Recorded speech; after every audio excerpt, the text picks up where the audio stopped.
Bonsoir à tous, le face-à-face de la semaine, Éric Zemmour, Philippe de Villiers, une heure de débat entre l'éditorialiste et l'ancien ministre et député. Voici quelques axes que nous verrons ensemble. À l'heure de la mort du prince Philippe en Angleterre, où en est-on du royalisme en France? Y a-t-il encore un esprit vendéen aujourd'hui en 2021? Au moment où la souveraineté revient en force, où placer le curseur de cette souveraineté et du pouvoir à l'échelon national, régional, européen? Et puis la France peut-elle, veut-elle, doit-elle se passer de l'Union européenne? Quelle solution entre un Frexit ou bien une transformation de l'Union européenne de l'intérieur? C'est parti pour le face-à-face. Bonsoir Philippe de Villiers, bonsoir Éric Zemmour. Philippe de Villiers, vous avez été secrétaire d'État, député, président du MPF, Mouvement pour la France. Vous êtes cofondateur du Vendée Globe, fondateur du Puy du Fou. Vous êtes également écrivain. Vous avez écrit Les Gaulois réfractaires demandent des comptes au Nouveau Monde.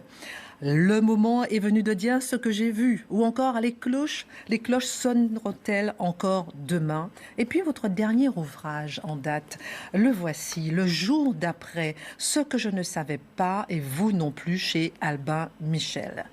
Merci, ravi de vous recevoir ce soir. Alors, la mort du prince Philippe, on va commencer par ce sujet d'actualité. Marie d'Élisabeth II d'Angleterre, le 9 avril, a remis la couronne anglaise sur le devant de la scène. Comment expliquer, Philippe de Villiers, que des monarchies soient toujours présentes dans certains pays occidentaux et démocratiques, alors que les rois et reines n'ont plus aucun pouvoir réel? D'abord, bonsoir. Et bonsoir, Philippe. Une nation, c'est une famille de familles qui traverse le temps long. Et pour traverser le temps long, elle a besoin de figures symboliques, allégoriques. L'unité et le sacré. Quelque chose de plus que le commun. Et donc, la famille britannique a cela. C'est un drapeau vivant, un étendard, un armorial qui franchit le temps long, qui s'identifie aux familles du Royaume-Uni, qui elle-même s'identifie à la famille royale, c'est-à-dire qu'on suit les épreuves, les soucis, même les frasques. On participe aux souffrances, il y a ce qu'on appelle dans les entreprises l'affectio societatis. Pour une nation, c'est encore plus vrai, c'est encore plus fort. C'est difficile, de génération en génération, mais la monarchie britannique, avec la reine d'Angleterre, réussit bien cette traversée du temps long. Éric Zemmour. Oui, je suis tout à fait d'accord. La monarchie britannique réussit très bien cette œuvre, même si elle est attaquée de partout et même en son sein. On a vu la dernière histoire avec la fameuse Meghan Merkel. Mais bon, ce n'est pas notre histoire. On n'a pas eu la même histoire. Nous, on a coupé la tête du roi et les rois qu'on a remis sur le trône n'ont pas réussi à durer. En fait, vous savez, il y avait un très joli mot de Charles X. Charles X, on lui dit mais il faut accepter d'être un roi constitutionnel. Et il répond si c'est pour être comme mon cousin d'Angleterre, je préfère couper du bois. Et ben voilà, c'est les deux familles, les deux tempéraments. Effectivement, la famille d'Angleterre a accepté d'être comme ça, sans pouvoir, alors que la famille royale française, finalement, n'a jamais vraiment accepté. Et ils sont partis couper du bois. Il y a une scène magnifique dans les Mémoires d'Outre-Tombe. Vous vous souvenez, quand Chateaubriand va voir ce pauvre Charles X exilé en Bohême, Moravie. Et c'est ça, on a eu deux destins. Et je pense que on a... comment vous dire, je pense que le général de Gaulle a réglé définitivement la question en rassemblant et la monarchie et la République, en élisant un président de la République au suffrage universel. Et donc, comme il l'a dit lui-même d'ailleurs, j'ai réglé une question vieille de 169 ans en 1958 par rapport à la Révolution de 1789. Je pense qu'à la fois, les Français ne se sont jamais vraiment remis d'avoir coupé la tête du roi. Il y a une culpabilité, il y a un manque, il y a quelque chose. Vous avez tout à fait raison. Il nous manque cette sacralité. Et en même temps, on a trouvé un compromis gaullien en disant, bon, allez, on ne peut pas remettre le roi, mais on met un président élu au suffrage universel. C'est la nouvelle huile sainte, quoi, en fait. C'est le suffrage universel, c'est la nouvelle huile sainte. Avec ses limites, hein, je suis d'accord. Mais c'est ce qu'on a trouvé de mieux et je pense que c'est une synthèse politique acceptable. Le royalisme est toujours vivant en France ? Comment ? Le royalisme est toujours vivant en France ? Alors que comme sentiment, de manière privée, il peut exister, il peut se développer. Politiquement, il n'existe pas. On a ces ferveurs, on a ces tendresses. Voilà, exactement. Moi, par exemple, je préfère Saint-Louis, la couronne d'épines à Macron et la Start-up Nation. Je préfère Duc Esclin à Darmanin et je préfère Jeanne d'Arc à Anne Hidalgo. Bon, voilà. Mais je reviens sur ce que Éric vient de dire. En fait, en 1870, après la défaite de Sedan, on a eu l'instituteur national avec les Jules Quicherat, Jules Michelet, qui se sont dit entre eux, on n'a plus de fédérateur. En fait, il n'y a pas de Saint-Crème, il n'y a plus de sacré, et il faut qu'on invente un sacré de substitution. Ce qui sera repris par De Gaulle lorsqu'il dit à chaque fois que la France s'est approchée de l'abîme, elle s'est accrochée à deux moules qui n'ont pas vacillé, le tronçon de l'épée et la pensée française. Et cette pensée française, c'était le roman national. C'est-à-dire, le roman national, c'était l'idée d'un fédérateur de substitution. Et ce n'est pas un hasard que ce soit des laïcs républicains, et non pas des royalistes, qui sont allés chercher Jeanne d'Arc, la bergère. Ils sont allés chercher Jeanne d'Arc parce qu'ils voulaient une fille sortie du peuple et qui ait touché le Saint-Crème, qui ait touché le sacré et qui soit elle-même par ses voix proche du sacré. Et le drame de notre époque, c'est que depuis mai 68, le roman national a été massacré. Il n'y a plus de roman national. Notre histoire, notre art de vivre, notre langue sont contrebattus, déformés, tuméfiés, se désagrègent. Et quand un pays n'a plus de roman national, il n'a plus l'imaginaire collectif. Et un pays qui n'a plus l'imaginaire collectif, que devient-il ? Il roule à l'abîme. Permettez-moi de vous relancer. Y a-t-il un esprit vendéen encore aujourd'hui, à l'heure où la République, justement, fait désormais l'unanimité ? Elle est intéressante, votre question, parce que je vois très bien ce qu'il y a derrière et je vais vous répondre. Et vous allez être surprise. Il y a un esprit vendéen.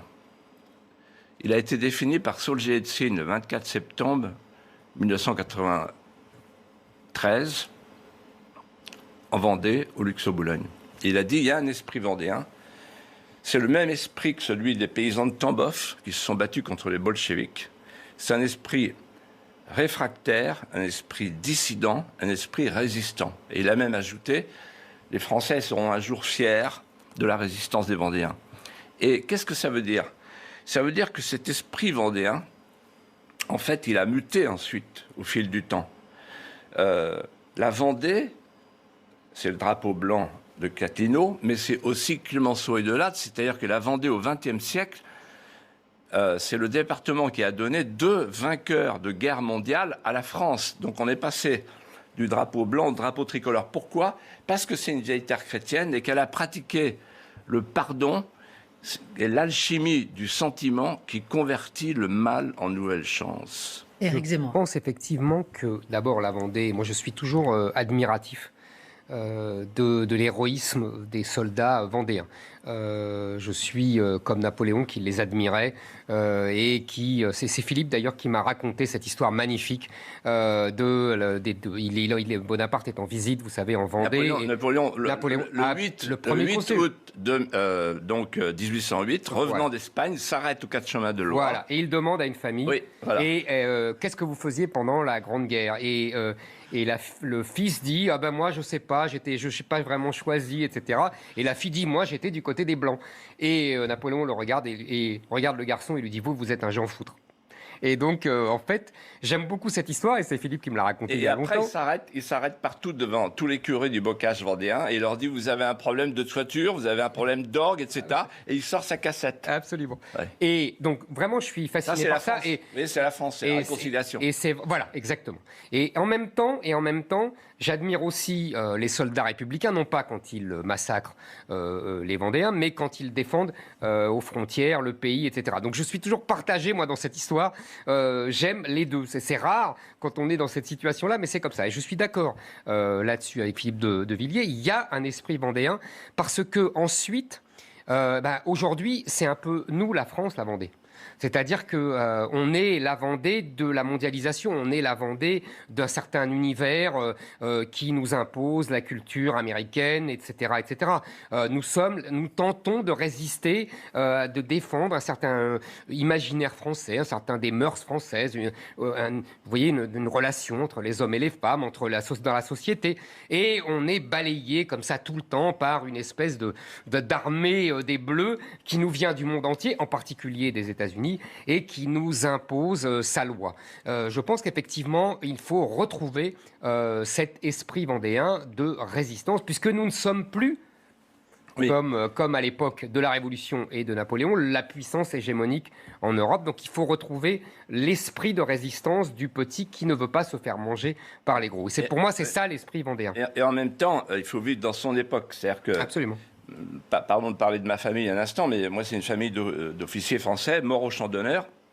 Donc, ils ont servi la monarchie, puis ils ont servi l'Empire. On a même une mèche de cheveux de l'empereur dans notre patrimoine, chez l'un d'entre nous.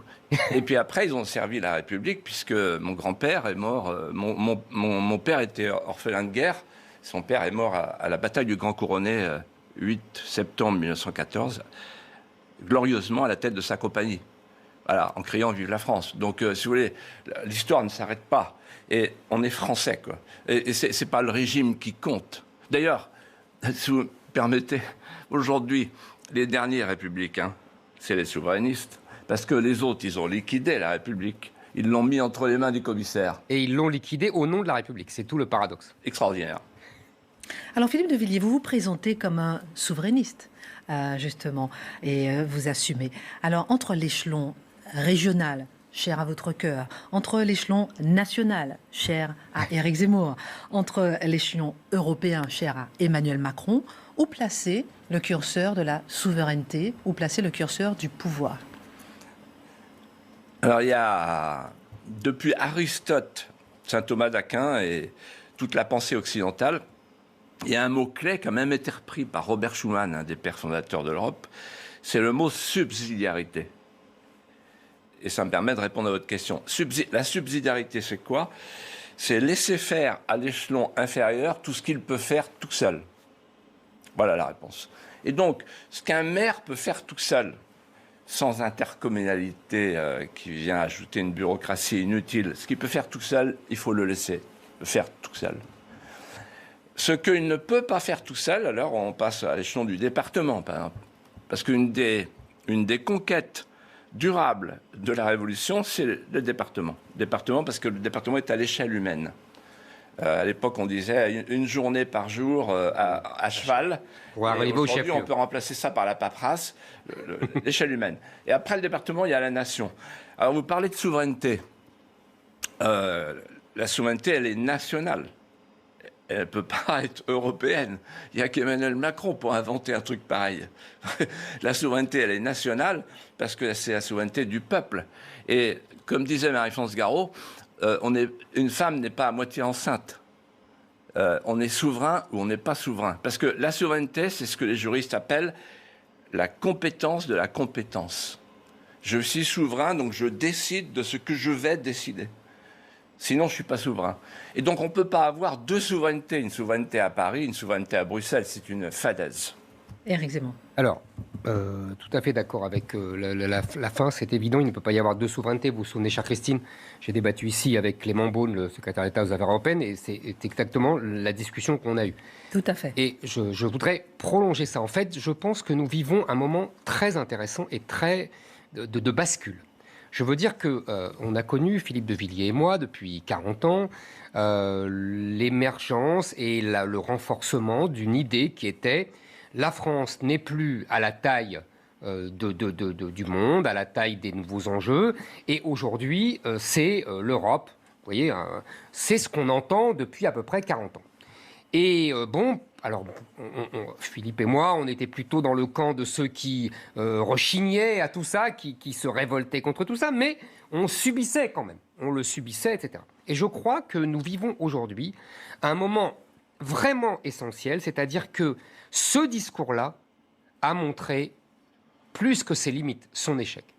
C'est-à-dire que nous vivons le moment où l'Europe a montré qu'elle ne tenait plus, que l'échelon européen ne fonctionnait pas. On l'a vu dans cette épidémie. On a parlé des vaccins. On a toujours opposé, alors on est à peu près à 15% de vaccinés, nous, en France, et puis on donne toujours les exemples israéliens, anglais, qui sont très spectaculaires. Mais il faut creuser cette histoire. Il y a des exemples dont on ne parle jamais et qui sont vraiment lamentables pour nous. Est-ce que vous savez que la Serbie, sont à 25% de vaccinés? Est-ce que vous savez que les Chiliens, le Chili, sont prêts à de 40% de vaccinés?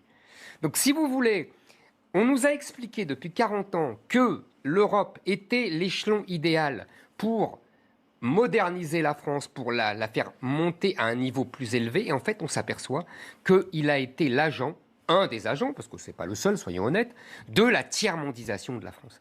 Et moi, c'est ça qui me frappe dans cette histoire, c'est que là, je pense qu'il y a, pour la première fois, et je vous dis, avec Philippe de Villiers, on sans doute qu'on vit ce moment plus intensément que d'autres, c'est-à-dire que notre discours avait du mal à prendre, et qu'aujourd'hui, c'est leur discours qui a du mal à prendre. C'est-à-dire que les gens ont compris que l'Europe était une des causes du déclin français. Encore une fois, pas la seule, mais une des causes. Et qu'il faut changer de paradigme.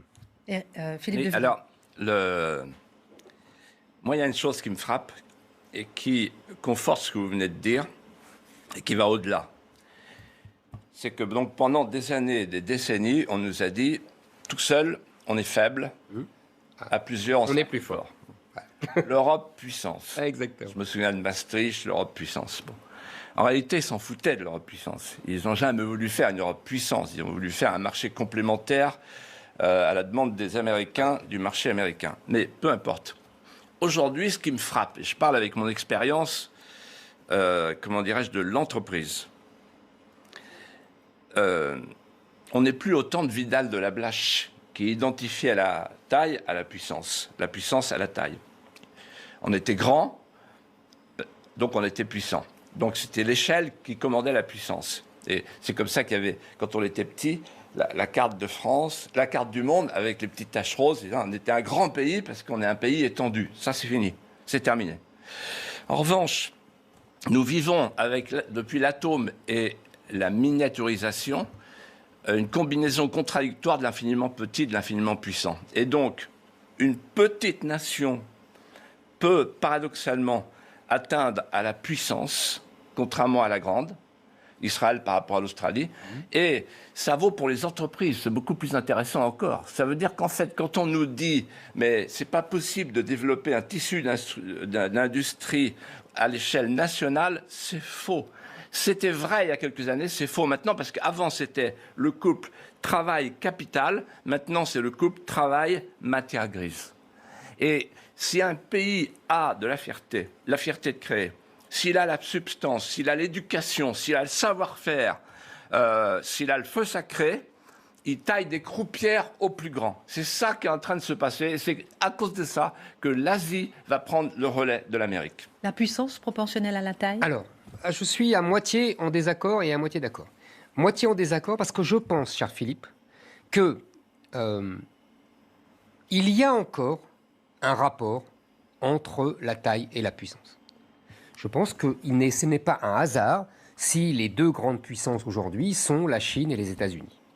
Ce n'est pas un hasard si aujourd'hui nous avons un affrontement potentiel entre ces deux-là, parce que ce sont des nations impériales, en vérité, toutes les deux, dans un genre différent, mais elles ont la taille de la planète. Et il y a en effet toujours un rapport entre la puissance et la taille. Vous savez que moi je suis un nostalgique malheureux de l'échec de Napoléon, et c'est pour ça. C'est parce qu'avec la France de 1810, on avait une taille mondiale par rapport aux grandes puissances d'aujourd'hui. Mais plaçons cette mélancolie et cette nostalgie. Probablement en désaccord. Bon, moi, j'applique la phrase de Bainville sur Napoléon.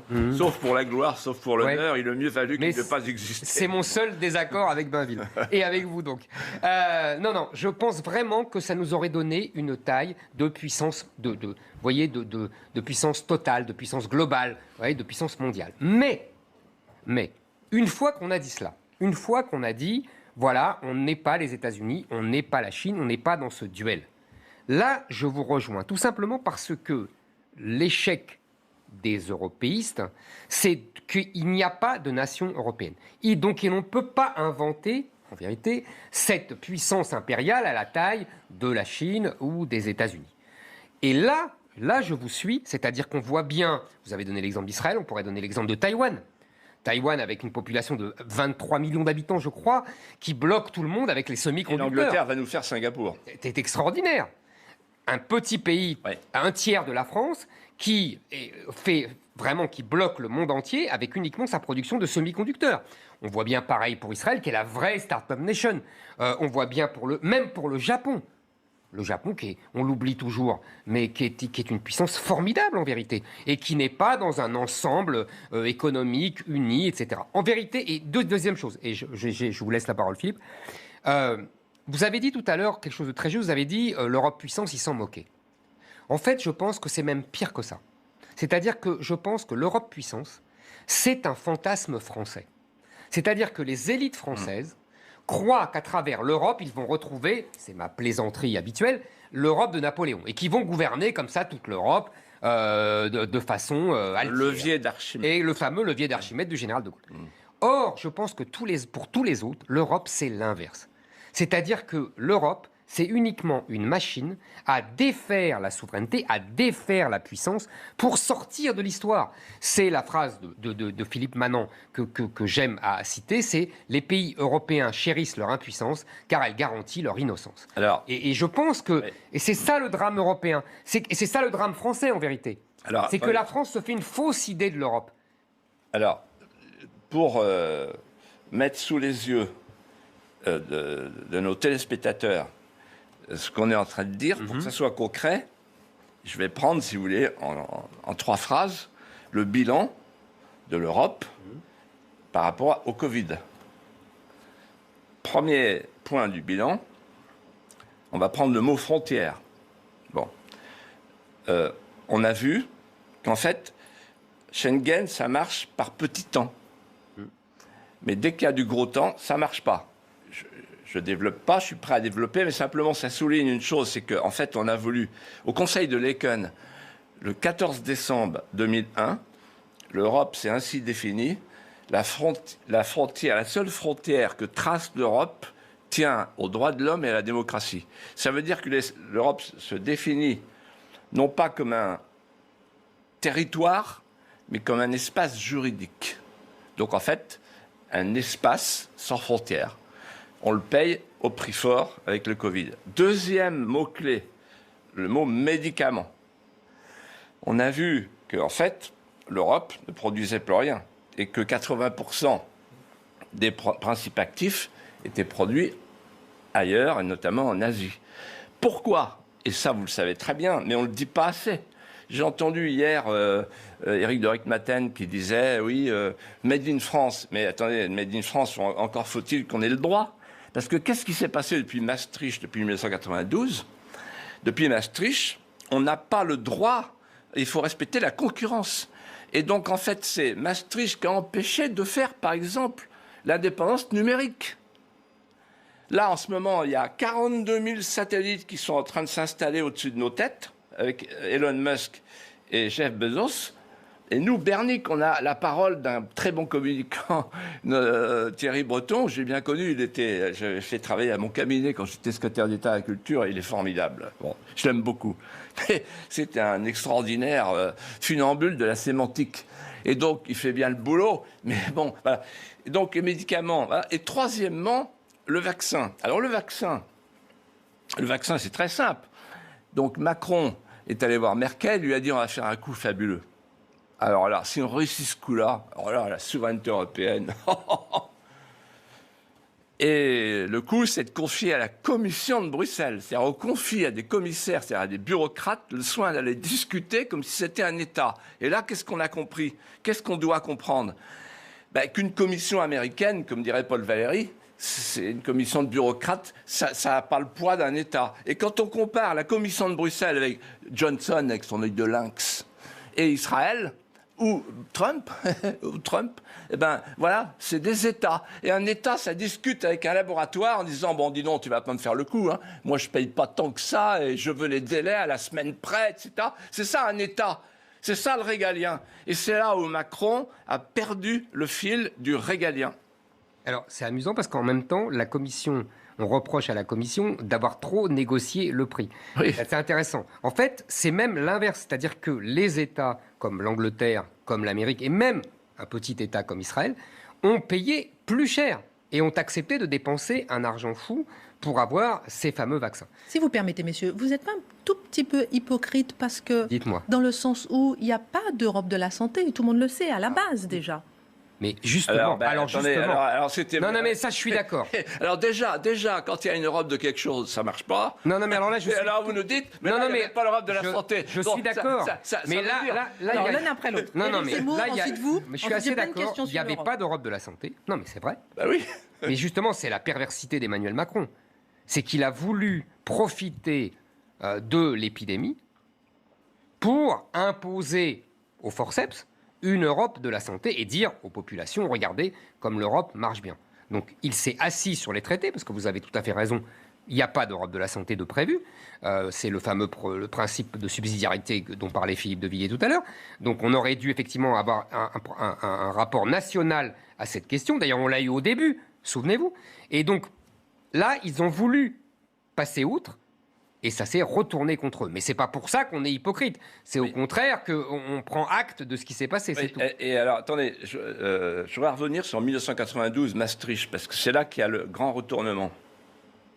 Jusqu'à Maastricht, De Gaulle, il a accepté le traité de Rome, signé le 25 mars 1957, quand il est arrivé un an après, à cause de l'agriculture française, mais aussi pour deux autres raisons.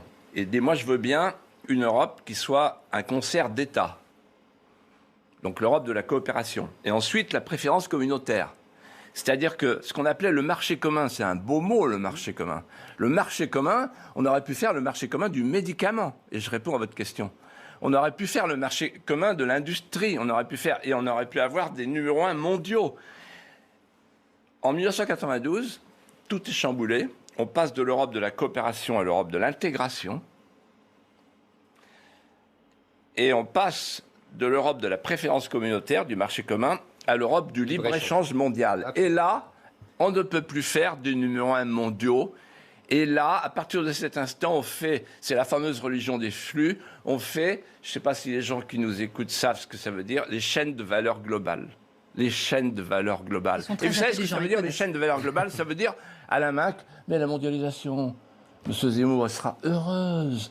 Forcément heureuse. Et si on n'a pas de masque, on ira en chercher en Chine. Parce qu'ils sont gentils, les Chinois. Parce que la marchandisation du désir, le divin marché.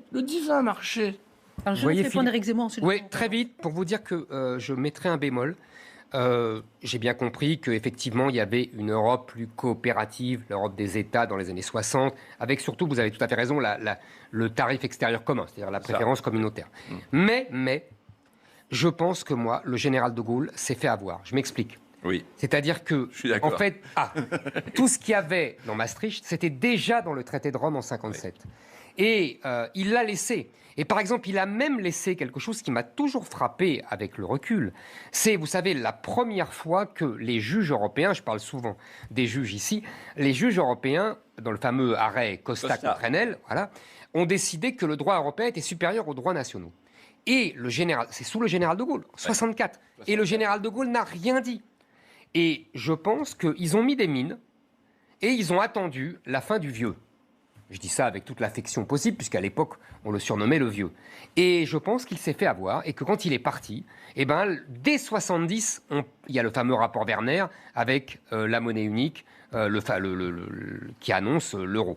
Je pense qu'il y avait tout prêt, et que cette Europe des coopérations des États que Philippe de Villiers défend à juste titre, et qui a fait Airbus, par exemple. On ne le dit jamais. On dit Airbus, c'est un magnifique réussite de l'Europe. Non, c'est une magnifique réussite de l'Europe des États. On est d'accord là-dessus. Mais je pense que ça a été une parenthèse et qu'ils ont attendu la fin de la parenthèse pour reprendre la marche en avant. Il y a un gars qui s'appelle Lecourt, démocrate chrétien, devant l'Éternel, qui était le président de la Cour européenne, donc une de nos cours suprêmes. Et il a dit récemment, c'est repris dans le livre de M. Van Rompuy, qui raconte ses mémoires. Il dit, il se marre. Van Rompuy, c'était l'ancien président. Bon, personnage éminent. On sort des gars avant l'autre, la Santerre.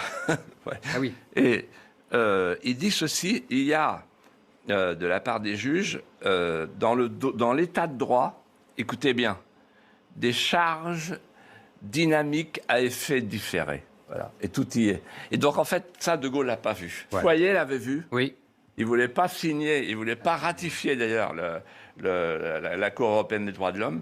Mais De Gaulle n'avait pas vu qu'en réalité, c'est par l'état de droit, c'est par les juges qu'ils ont installé une religion séculière des droits de l'homme qui permet aujourd'hui une immigration sans contrôle. Messieurs, j'aimerais qu'on continue justement sur l'Europe et que vous répondiez à cette question. Après avoir prôné une sortie de l'Union européenne, le Rassemblement national a finalement renoncé lors des dernières élections européennes à inscrire le Frexit dans son programme. La France peut-elle, veut-elle, doit-elle encore se passer de l'Union européenne ?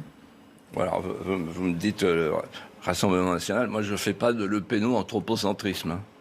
Donc, ça veut dire quoi ça ? Ça veut dire que je ne me détermine pas par rapport à un parti politique, je pense. Eric non plus. Au moins on sera d'accord. Allez-y. Bon, donc voilà. Alors, moi je vais vous dire, il y a un fait nouveau. Je serais venu il y a quelques temps, il y a quelques années, je vous aurais dit, oh là, bon, sortir de l'Europe... Mais il y a un fait nouveau. C'est l'Angleterre qui a filé à l'anglaise. Et en fait, le Brexit, ça veut dire deux choses avec le vaccin. Un, on peut partir, alors que nous, on pensait qu'on ne pourrait jamais partir. On nous expliquait, non, c'est comme le socialisme en Union soviétique, ça va durer 1000 ans. On peut partir. Et deuxièmement, on peut s'en sortir en sortant. Puisqu'on voit bien avec l'affaire des vaccins, et on va voir la suite, l'immigration, etc., qu'un pays, finalement, restitué à sa souveraineté, peut s'en sortir. Et donc ça change tout. Et moi, ce que je propose,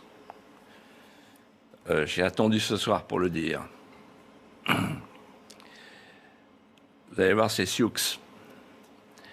Je propose un bruxellite en s'appuyant sur le groupe de Visegrad. C'est-à-dire ceux qui sont aujourd'hui dans la situation où étaient les Anglais pendant longtemps avant de s'en aller. Ils sont ils sont ronchons, ils sont grognons, parce qu'en fait, ils sont désignés comme des mauvais Européens, alors qu'ils sont autant et plus Européens que nous. Et donc, en fait, il faut dire à Orban, aux Polonais, aux Slovaques et aux Tchèques, bon, écoutez, on les met dehors. Donc le bruxellite, c'est pas le Frexit. Le Frexit, c'est la France qui s'en va. Moi, je dis non, c'est eux qui s'en vont, les commissaires.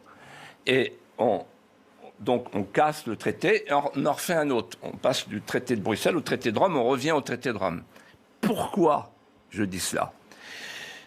Pour deux raisons que je suis prêt à développer. La première, c'est que la machine de Bruxelles nous entraîne dans un processus de colonisation mortelle. et il y a peu de temps pour réagir. Colonisation de peuplement, colonisation de territoire de conquête et colonisation des esprits. C'est-à-dire que l'Europe est une Europe sans tête, sans corps, sans âme.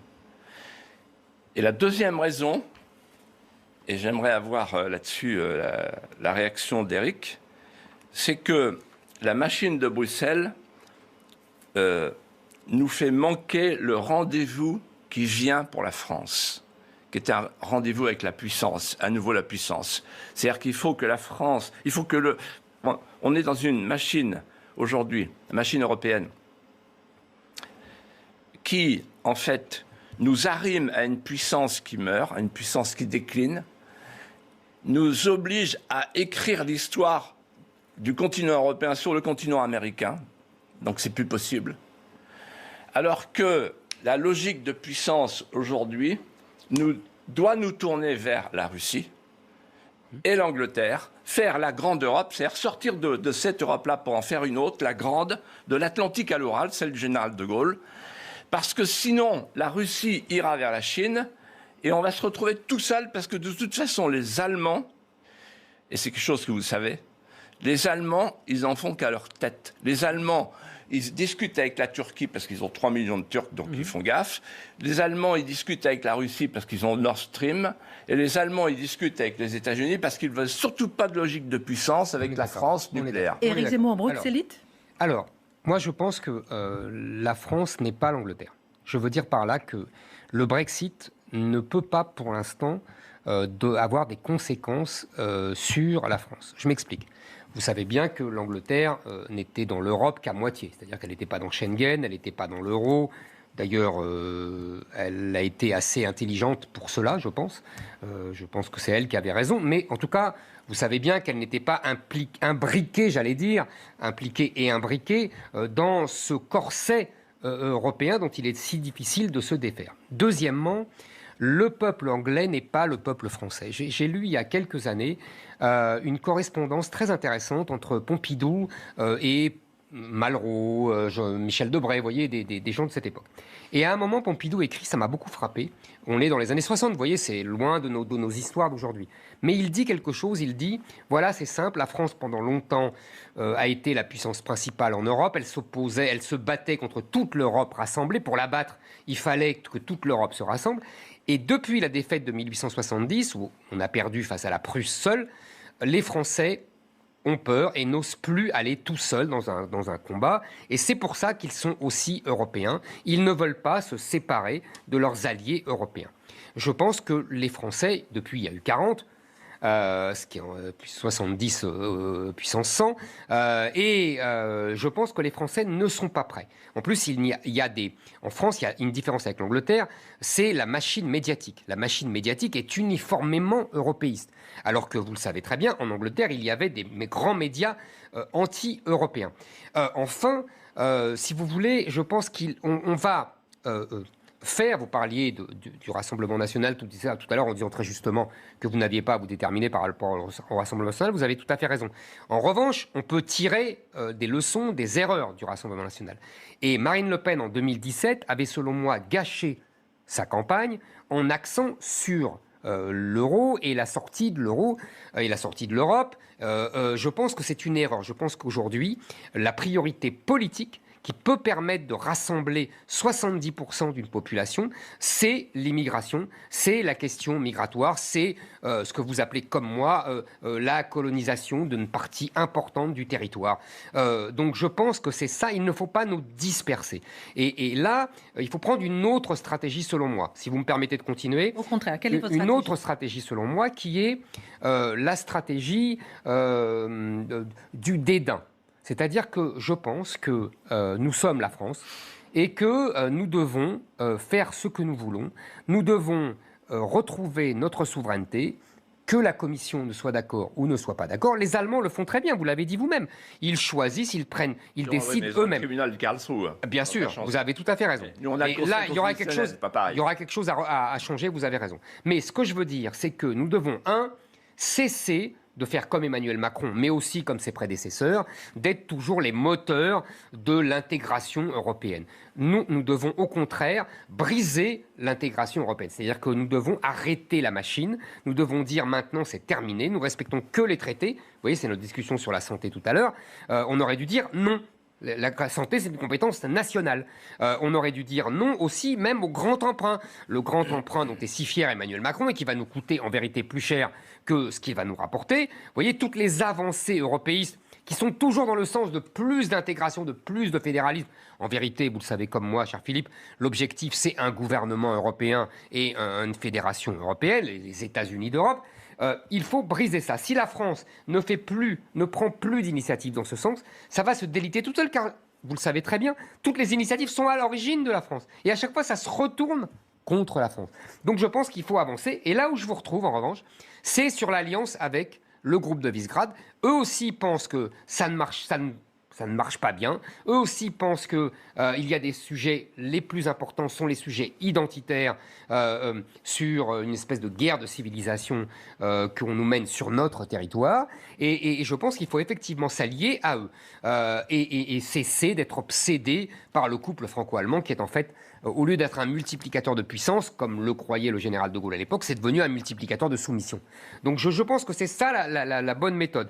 On s'en moque, on dédaigne, on ne demande pas de réforme, on ne demande pas de sortie de l'Europe, mais on fait à notre tête. Et je pense que c'est la meilleure solution. C'est-à-dire changer de l'intérieur ? Exactement, et surtout ne faire plus de réformes en faveur de toujours plus d'intégration. La position de l'élève Éric Zemmour, c'est de rester au fond de la classe près du poêle et de dire au prof, bah non, je prends pas ma plume pour écouter ta dictée. Bon. Alors, il se peut qu'il soit rappelé par le supérieur, par le principal, qui lui dit « Monsieur Zemmour, on ne peut pas vous garder ». En d'autres termes, on a affaire à des juristes. L'état de droit, il y a 5 cours suprêmes. Et ces 5 cours suprêmes constituent un engrenage. Et donc, si nous on dit, on rétablit nos frontières, par exemple, ou si nous on dit, on n'est pas d'accord avec la Cour européenne des droits de l'homme sur le principe de non-discrimination, ou si nous on dit, on veut pouvoir créer des grands groupes industriels en échappant aux règles sur la concurrence parfaite, etc., ça va être évidemment un sujet de conflit permanent.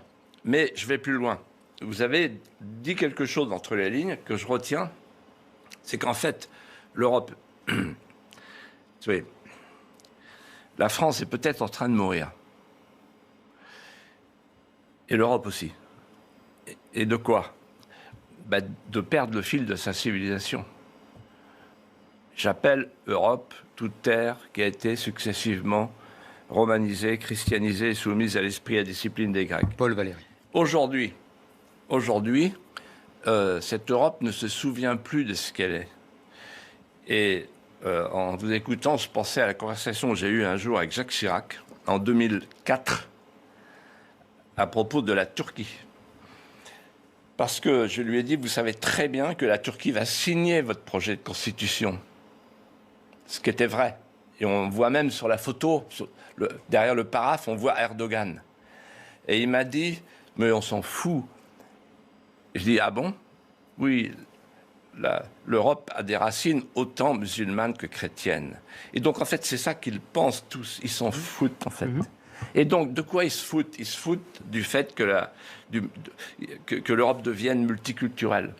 Et c'est ça, le cœur du cœur, ce que je raconte dans mon livre au sujet du fameux dîner de rupture avec Emmanuel Macron, c'est quand je lui dis, vous êtes profondément multiculturaliste, n'oubliez pas que la multiculturalité, c'est la multiconflictualité et la multidéculturalité. C'est-à-dire que vous allez déculturer l'Europe, parce que si l'Europe ne sait plus d'où elle vient, la contre-société qui est en train de s'installer va nous vaincre. Et quand on connaît l'histoire, quand on sait ce qui s'est passé dans l'histoire des peuples, le fait de mettre côte à côte deux civilisations qui sont difficilement miscibles, la civilisation arabo-musulmane et la civilisation christiano-occidentale, c'est un énorme risque.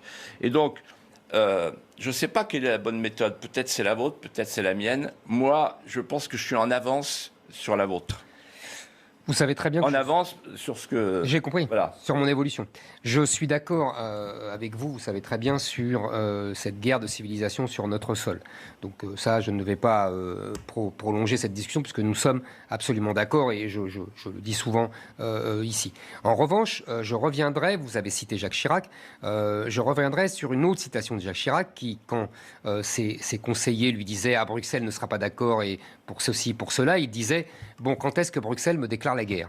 Je pense que Bruxelles n'a pas les moyens de rétorsion. Peut-être sur l'euro, il faudrait en discuter, mais même sur l'euro, je ne suis pas sûr que on puisse nous imposer quoi que ce soit. Mais enfin, c'est une discussion qui réclame effectivement plus d'approfondissement. Ce que je veux dire, c'est que il ne faut pas nous disperser. Je suis d'accord avec vous sur le droit, c'est-à-dire que je pense qu'il faudrait revenir d'ailleurs à la jurisprudence du Conseil d'État des années 60, c'est-à-dire que la dernière loi votée en France est supérieure au droit européen. Bravo. Ça, je pense qu'effectivement, il faudrait l'imposer par référendum. C'est-à-dire qu'on ne pourra pas autrement. Et le référendum, vous le savez comme moi, ne peut pas être contesté par nos juridictions, même nos cours suprêmes, Conseil constitutionnel. C'est un homme constitutionnel. Exactement. Donc je pense que ça, il faut y revenir. Mais pour le reste, il n'y a pas à multiplier, vous voyez, la dispersion politique. Je pense qu'en plus, que pour une raison tout simplement, comment vous dire, électoraliste, soyons cyniques 2 minutes et soyons pratiques, mais je pense qu'on aura une majorité large sur un diagnostic que l'on fait, vous et moi, sur la guerre de civilisation, sur la nécessaire lutte contre cette colonisation islamique, le retour de l'assimilation. Tout ça, je pense qu'on a une large majorité dans le pays, alors qu'en revanche, on va se diviser, nous, si on commence une discussion sur la sortie de l'Europe et la on ne redeviendra pas une grande puissance. Parce que si on doit redevenir une grande puissance, là, je hasarde un raisonnement qui me paraît de bon sens. Les Anglais, ils font comme ils ont toujours fait. Hein. Ils commencent à réfléchir, check and balance, dès le cassé. C'est-à-dire, ils regardent s'ils peuvent s'appuyer sur un pays pour éviter de s'appuyer sur aucun. Oui, mais ils s'appuient sur les États-Unis, Philippe. Voilà. Vous avez vu leur dernier texte. D'accord. Ils s'appuient sur les États-Unis, donc c'est le retour à la vieille alliance américaine. Mais sur le continent, ils chercheront un partenaire. Bon, la Russie, j'y reviens. La question qui fâche. La Russie. Moi, j'ai rencontré Vladimir Poutine longuement, et il m'a dit il y a toutes les raisons culturelles pour qu'on se retrouve.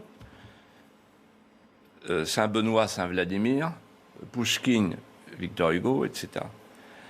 On parlait la langue française à Saint-Pétersbourg il y a encore peu de temps. Bon, la Russie, elle se sent européenne. Et la deuxième chose, il me dit, vous vous rendez compte, vous nous poussez dans les bras de la Chine. C'est une folie au moment où la Chine est en train de monter.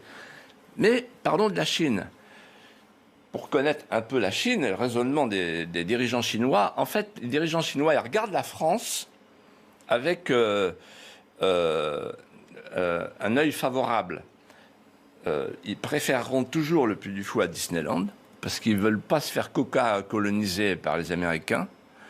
Et voilà pour la culture. Et pour ce qui concerne la politique et la géopolitique, la géostratégie, l'idée de s'appuyer sur la France, qu'ils regardent comme une puissance nostalgique, ne leur déplaît pas. C'est le prolongement pour eux des routes de la soie. Donc pour la France, plutôt que de suivre l'Allemagne, qui suit son chemin, et qui n'est pas un chemin de puissance, qui est un chemin de tranquillité, de prospérité.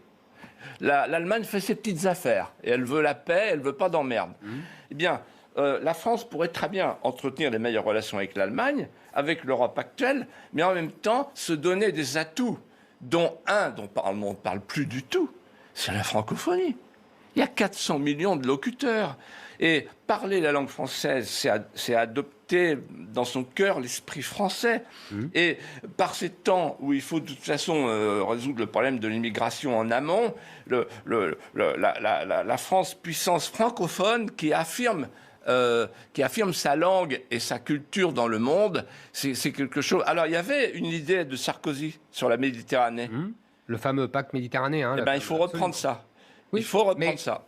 Alors, vous savez, en fait, ce que vous dites, et vous n'avez pas tort, c'est-à-dire qu'en gros, l'Allemagne a une politique continentale, alors que nous, on devrait avoir une politique mondiale. C'est ça, voilà, exactement. Qui est servie par, en plus, nos mers, nos terres... outre-mer. Exactement, outre-mer. Et donc, à chaque fois, on a des espaces maritimes gigantesques. C'est, après tout, qu'on ait au moins cet avantage-là. Et on a toujours rêvé de ce genre de politique mondiale. Et la francophonie, comme exactement, et c'est pour ça qu'on a affronté d'accord. l'Angleterre pendant des siècles. C'était ça, cette rivalité-là. Donc, reprendre ça, Il y a la Guadeloupe. Voilà. Absolument. Absolument, mais pas seulement. Vous avez parlé de Mayotte, il est temps de parler de la Guadeloupe. Mais pas seulement la Guadeloupe. Vous parlez de la Vendée, mais je parle de la Guadeloupe. La Guadeloupe est toujours présente. Mais pas seulement la Guadeloupe, d'ailleurs. Non, pas seulement la Guadeloupe. J'ai beaucoup de questions. Encore. Ah bon, d'accord. Alors, simplement, là, oui, je pense qu'il faut, effectivement... Mais vous me permettez une formule? Ce n'est pas la présence dans l'Union européenne qui nous empêchera ça. En revanche, ce qui est vrai, c'est qu'il faut... On a vu les derniers soubresauts ridicules de la Commission de Bruxelles à Ankara. Ce qui est vrai, c'est qu'il faut bloquer cette grotesque grenouille bruxelloise qui veut se faire aussi grosse que le bœuf étatique et qui prétend avoir une politique étrangère. Ça, je pense que là, il faut, par exemple, c'est ce genre de truc, d'après moi, qu'il faut briser. Oui, alors... La petite formule. Oui, la formule est simple. On nous a dit pendant des années, la France est trop petite pour l'Europe. Moi, je pense aujourd'hui que l'Europe est trop petite pour la France. C'est-à-dire que la France est une puissance mondiale. La France est une puissance mondiale parce qu'elle est accueillie dans le cœur de tous les peuples du monde par son histoire, par son rayonnement, par son mystère, par son charme, comme une espèce de romance indispensable à la paix du monde. Ouais, mais vous voyez, et ça, Philippe, on n'en joue plus, oui, c'est dramatique. Mais vous voyez, Philippe, là, je pense qu'il y a beaucoup de gens qui nous regardent, et même qui sont d'accord avec nous sur beaucoup d'autres sujets, et qui se disent, ils sont fous, enfin pas qu'ils sont fous d'ailleurs, ils sont romantiques, mais et qui nous se disent, sans l'Europe, on est perdu, etc. C'est pour ça que je vous dis, je ne veux pas ouvrir plusieurs fronts. Mais attendez, c'est pas le romantisme d'avoir une Europe qui n'a plus d'industrie. Mais bien sûr, vous avez raison. Mais regardez les Allemands. Les Allemands ont réussi à garder une industrie. La France ne l'a pas. Moi, je viens le jour d'après. Réussi. Mon livre, le jour d'après. C'est quoi? Il y a la big tech qui profite du Covid pour s'enrichir davantage et qui nous prépare, nous, les serfs de la glèbe numérique, des implants. C'est-à-dire qu'en fait, on va être géolocalisé, on va être contrôlé de partout. La classe dirigeante, d'ailleurs, est d'accord avec les GAFA. Mais c'est une folie. C'est-à-dire qu'en fait, quand il n'y a pas de puissance publique, il y a des puissances privées. Et les puissances privées, aujourd'hui, qui nous contrôlent, qui inventent une société disciplinaire, qui transforme nos forts intimes en algorithmes, ce sont les GAFA. Et donc, pour casser les GAFA, il faut les États. Il faut des États qui disent non, ça suffit maintenant. Et il faut que les États entre eux s'entendent pour dire à ces puissances privées de la big tech, big pharma, big data, big finance, ça suffit. C'est la puissance publique qui commande aux puissances privées en refusant cette néo-féodalisation numérique qui est en train de nous détruire. Oui, mais l'État français ne le fera jamais et n'aura jamais l'audace de le faire. Vous savez bien que seule la Chine et la Russie osent affronter les GAFA. Parce qu'ils ont gardé, vous allez me dire, à juste titre, ils ont gardé leur vraie souveraineté. Voilà. Nous sommes dans un entre-deux. L'entre-deux est mortel. On s'est déshabillé de notre souveraineté nationale. Et il n'y a pas de souveraineté européenne et il n'y en aura pas. Et donc l'entre-deux, c'est rien, c'est le vide. Il y a quelque chose que je ne veux pas passer sous silence. J'ai appris hier qu'il y a, je ne sais pas si vous êtes au courant, un agenda qui s'appelle Agenda OTAN 2030. Et l'agenda OTAN 2030, j'ai lu quelques extraits. Il définit deux ennemis, c'est la Russie et la Chine. Il s'appuie sur l'alliance turque, le sultan, et il nous propose le wokisme, c'est-à-dire la cancel culture, culture, l'agenda OTAN 2030. Et donc, si vous voulez pas sortir de l'Europe, au moins faites-moi plaisir. Donnez-moi quelque chose. La sortie de l'OTAN. La sortie de l'OTAN. La sortie de l'OTAN. Là, je pense qu'il vous l'accorde. Parce qu'on ne sera jamais, il n'y aura jamais d'Europe puissance diplomatique tant que la puissance militaire ne sera pas européenne. L'erreur, ça a été de retourner dans l'état-major intégré. L'erreur de Sarkozy a été de retourner dans l'état-major intégré de l'OTAN. Il faut s'en aller. Ça, on est d'accord. Philippe de Villiers, je vous pose une question. Et pour vous, tout à l'heure, préparez ma petite réponse. Est-ce qu'il faudra le référendum il faut un référendum pour sortir de l'Union européenne? Une petite question pour vous, après. Mais je vous relance justement sur l'Europe souveraine. Une Europe souveraine qui concilie l'intérêt des peuples et le besoin de rapprochement. Est-ce que c'est, selon vous, possible? Non. Il n'y a pas de peuple européen, il n'y a pas de nation européenne, et de toute façon, personne n'en veut. En dehors de nous. Il n'y a que M. Macron qui en veut, de la souveraineté européenne. Les Allemands, ils rigolent. Vous n'avez qu'à demander à la copine d'Éric, la ministre de la Défense. Verstager. Non, la copine de la Défense. Elle a un nom trop difficile. Ouais, voilà. Ouais, mais vous parlez de souveraineté européenne en Allemagne. Moi, je suis allé récemment. Ils éclatent de rire. Il n'y a pas que l'Allemagne non plus. Oui, avec le tribunal de Karlsruhe. Alors, les autres, on n'en parle pas. Ouais, voilà. Et non, il n'y a que nous. Donc, la souveraineté européenne, ça voudrait dire, par exemple, la souveraineté militaire européenne. Mais les Allemands n'en veulent pas. Vous voyez ? Ça voudrait dire aussi la souveraineté diplomatique. Ça veut dire que nous, on n'est pas comme les Allemands. Eux, ils sont obligés de traiter avec les Turcs.